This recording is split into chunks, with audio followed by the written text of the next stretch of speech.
नमस्कार दर्शक बंधु। आज सेप्टेम्बर मास 6 तारिख शनिवार। आज पाणीपाग नहीं आसला गोटे बड़ अपडेट। चलतु आज पाणीपाग नहीं संपूर्ण खबर पर नजर पकाइबा। बंगोपसागर में बैक टू बैक लघुचाप 16 तारिख जाए प्रबल वर्षा। 27 जिला को येलो अलर्ट जारी। चिंता बढ़ाइलाणी बैक टू बैक लघुचाप।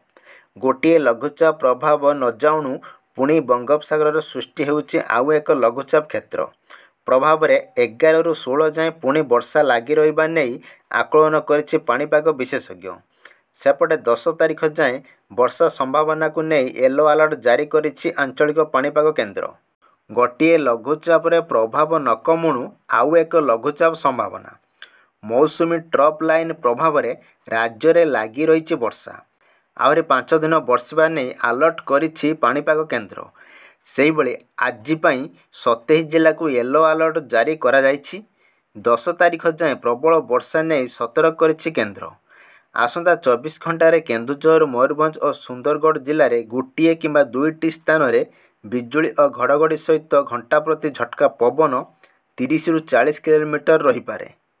24 घंटे बरगढ़ पद्मपुर और रायगड़ा पद्मपुर में 88 मिलीमीटर वर्षा रेकर्ड होइथिबा बेले 9टी जिले में प्रबल वर्षा रेकर्ड होइछि।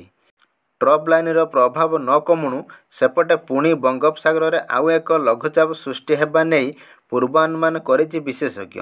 11 तारिख बेलू पश्चिम केन्द्रीय बंगोपसागर में एक घूर्णिबलय सृष्टि होइपारे, जहाँ अधिक घनीभूत होई 13 तारिख बेलू लघुचाप रूप नेब, जहाँ प्रभाव में 17 तारिख पर्यंत ओडिशा रे प्रबल वर्षा होइपारे बोली आकलन करा जाइछि।